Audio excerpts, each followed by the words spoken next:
কাল জাতীয় সংসদে 2024-2025 অর্থবছরে বাজেট পেশ করবেন অর্থমন্ত্রী আবুল হাসান মাহমুদ আলী। চলতি অর্থবছরের চেয়ে মাত্র 4.5% বেড়ে এবার বাজেটের আকার 7,97,000 কোটি টাকা। এবারে বাজেটে সর্বোচ্চ অগ্রাধিকার থাকছে মূল্যস্ফীতি নিয়ন্ত্রণে, সঙ্গে থাকছে বৈদেশিক মুদ্রার রিজার্ভ পরিস্থিতির উন্নয়ন ও রাজস্ব আয় বাড়ানোর চ্যালেঞ্জ।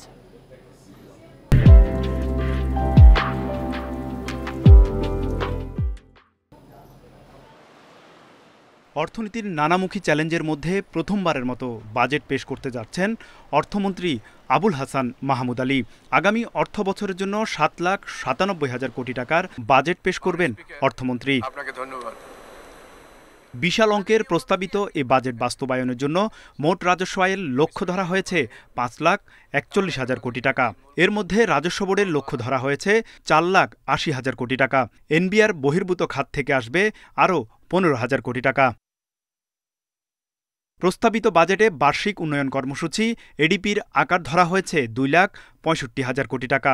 চলতি অর্থবছরে সংশোধিত বাজেটে এডিপির আকার করা হয় 2,45,000 কোটি টাকা। আগামী অর্থবছরে ভর্তুকি ব্যয় ধরা হয়েছে 83,500 কোটি টাকা। চলতি অর্থবছরে ভর্তুকি ও প্রণোদনা খাতে বরাদ্দ ছিল 1,10,672 কোটি টাকা। চলতি অর্থবছরে জিডিপি প্রবৃদ্ধির লক্ষ্যমাত্রা 7% বেশি ছিল, কিন্তু আগামী অর্থবছরে ধরা হয়েছে 6.75%। আগামী অর্থবছরে নিত্যপণ্য মানুষের ক্রয়ক্ষমতার মধ্যে রাখা এবং জীবনযাত্রার মান যেন সীমার মধ্যে থাকে, সেটি নিশ্চিত করতে চান অর্থমন্ত্রী।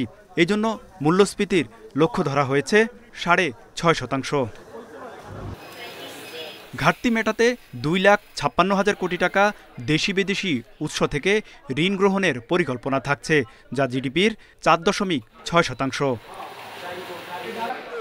আগামী অর্থবছরে সর্বোচ্চ ব্যয় হবে সুদ পরিশোধে 1,29,000 কোটি টাকা, ভর্তুকি 1,12,000 কোটি টাকা এবং সরকারি কর্মকর্তাদের বেতন ও পেনশন 1 লাখ কোটি টাকা।